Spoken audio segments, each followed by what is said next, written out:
Latif right here.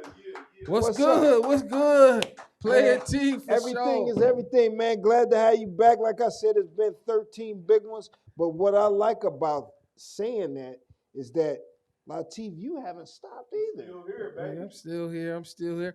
And really, it hasn't. Well, the 13 years is the first time I stepped on the scene with y'all. But I think it was probably about 4 or 5 years. I brought Nick Farrell on the show. You sure did. Yeah. So that was my most recent. Yeah, that's right. You know, I was trying to think because you brought up Skittles. I'm like, that ain't the only time. Yeah. I You're was right. And that was a good interview too, because she was up in New York. I mean, that's what True do. That's what you do. True, like when we first met you, man, you're this big concert promoter, man. Like, who is this guy bringing these people in? And it was this humble guy that's all about his business, going about his business, you know? And then, you know, not only did you do that, and like you said, we had that interview when Nick Farrell came on, and you talked about your entrepreneurship you got with Mike, and you did the beef jerky and everything. How's that going? Yeah. How's all that going? Are you still concert promoting? Well, actually, we just did a show. I would say it was more like a event with Soul For Real. The R&B group Soul For Real. That was just this past Sunday, July 3rd. What did you call it? It was Cleveland's R&B Ball. It was me, Sam Silk, and a couple others. Man, shout out to Philly Wheaton. He stopped through. So you and Sam had put that together? Yeah. Me and Sam Silk was in the building. We had DJ Scratchmaster L, DJ Cree, and we had DJ 1+2. So they were spinning all the R&B and hip hop hits, DJ man. Cree too. Yes, so it was nice, and we had a lot of little media people. Shout out to the BBW show. It was, and there's a couple others. I'm gonna shout them out before I get off. But a lot of people came through, man. Especially, shout out to my sons, the King Teeth Network. He kind of set up the whole little media day with different people. Another one was what's another one that was there? It's gonna come to me, but it was about 3 or 4 shows. Who was the brainchild behind that? You and Sam in particular? Well, on the show it was me and Sam. Sam, he got all the Sam Silk chicken and fish locations. Mogul. Yeah, Sam is a mogul. Hold on, talk about you all's relationship, because it's glad to hear you working together. You're like some of the most talked about individuals in the city between the two of you. Well, me and Sam, we go way back to about 1998, 1999 when he first came to Cleveland from Chicago. I actually was promoting a club on the West Side, Latin Quarters. So we had that boy going. He came through. He kind of seen, the action, and he was like, I just told him, like, usually when a new DJ or a new radio personality comes to town, I try to get with them, show them love, let them host some of the events, get familiar with them, and then from there, form a partnership. If he feels like, if he feels comfortable with me and what I do, we try to just keep it going. So, we had kind of formed a little partnership, a little team on, him hosting some of the events. Then we started doing more events like boat rides and little theme parties, and we've been doing them ever since. We got a call, True. We got a caller. Caller, what up? Player T, that's me, Hollywood in the Hood. Yo, what's up, Player T? Hey, what's going on? Bud holding it down for Hollywood in the Hood Player T show. Listen, hey, I see you got the Truth on there. Tell them, hey. Yeah, DJ True in the house. What's good? Up, big bro? Hey, I remember when you brought Bum B to, we was down there when you brought Bum B to Cleveland, and you had a special room for us with Bum B in the room. Player T was down there on that. And Bum B is a down to earth brother. He real. But But you know what? I have a question for you about Young Jeezy. Okay. And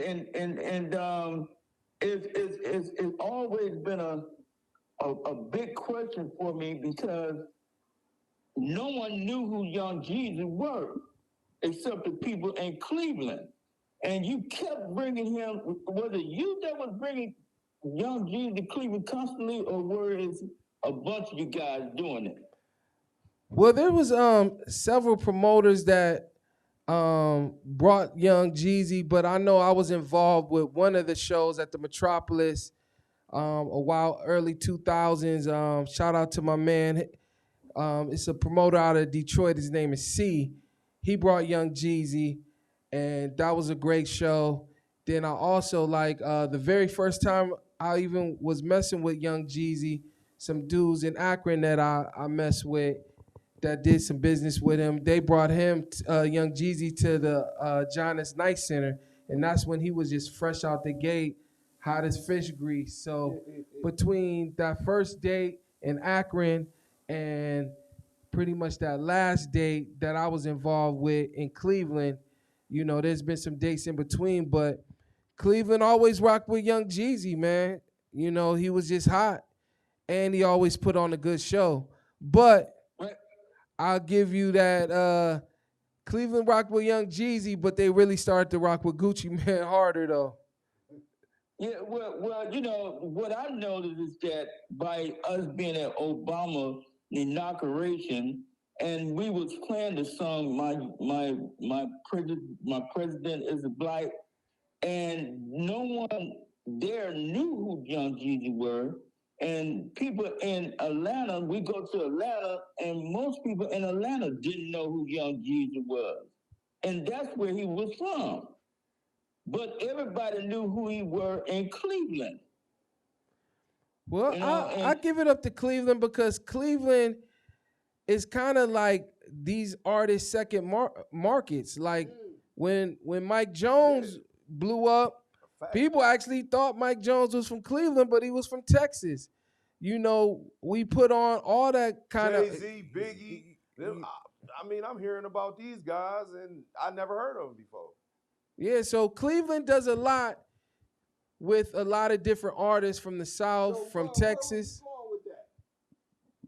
Where I'm going with that is that I was under the impression that without True, there, you know, I mean, he the one that, to me, True was the one that was really putting everybody on because Cleveland thought it was on, and the Cleveland audience was telling everybody around the country that these are the artists that they need to listen to.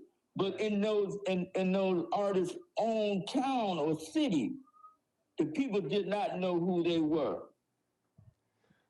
Well, on that particular, I would say like artists like Young Jeezy, you know, they was popular in their city. Now, I don't know if they were like just like a local artist here. Yeah. Yeah, I give you that. Now, just like we have big artists here, like say, you know, Ray Jr. or Piggy or whoever's hot right now, Ty Bree, you know, whatever artist is hot right now in the city, they popping here. We know them, but they might not be known in Detroit. They might not be known in Indiana. So it takes a promoter like me to say, hey, I'm going to bring this up and coming artist that I didn't heard of, or I hear they popping in their city or they popping in that city. And then we try to put them on the map because they got a core underground following that we know that's going to come out. But the surrounding people that's not a part of that underground following is just now getting hip to them. But when you promote them and you put their music out there and you do a good job with that, then now more of the Main Street people say, well, I want to go to that event. Or if they just know me from promoting concerts, they be like, they always throw a good concert. I'm going to go check that concert out because I heard of him, but I ain't really familiar with all this stuff. So those kind of shows start to put that artist, yeah, basically. People start start talking. People start talking about it and sharing their music and going online, downloading stuff, and then one artist you work with in particular really blew up, Skittles. Okay, yeah. You know, she's a millionaire. You know, she's a millionaire entrepreneur. And so it's been presented, you know, have Airbnb businesses, consulting firm, you know, all kind of things going on. Yeah, I mean, Skittles, when I first met Skittles, she was really a young, aggressive female. You know, she came up to me like basically telling me like, yo, I'm the ish out here. My song is rocking. She had the Queen of Capping. That was her single. And she had her music, but the one thing I did seeing Skittles besides her music is that she knew how to market. So when she went to Kent State, when she went to Kent State for fashion, I was still in Kent State throwing a lot of events, and she was really a part of that team when we were doing events in Kent. Because is that right? Yeah, when we used to have parties, she was one of my main promoters and people working with me to get the word out on campus. So, and some of those shows she would perform, or some of them she would just, host. We had a club in Akron, the Bungalow 5. She used to host stuff there. So do you think by you giving her an opportunity when she came to you, do you think she's appreciative of that? And do you think you left an impact with her that helped her in her career? Yeah, like I would say with artists and management, it's kind of a roller coaster. It always starts off, that honeymoon phase, y'all just rocking with each other so heavy.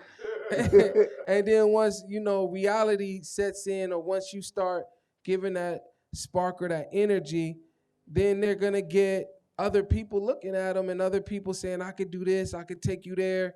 And artists are gonna, artists can get a little wishy-washy at times. So there was a time where I felt like she wasn't appreciative, but one day out the blue, she called me and just said, you know what? You really did a lot for me, and I appreciate it. Yeah, called me and out told the blue. You that. Yeah.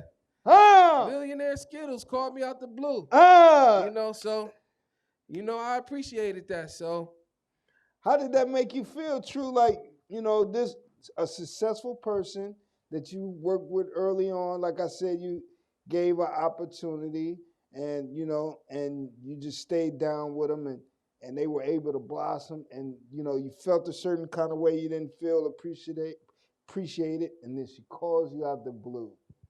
Yeah, that felt good because I mean, when you kind of do a lot of stuff for artists in the beginning and really try to spend your time, hard-earned money that you could have been spending on somebody else, and nobody was bringing shows to promote their own artists too. So that was new.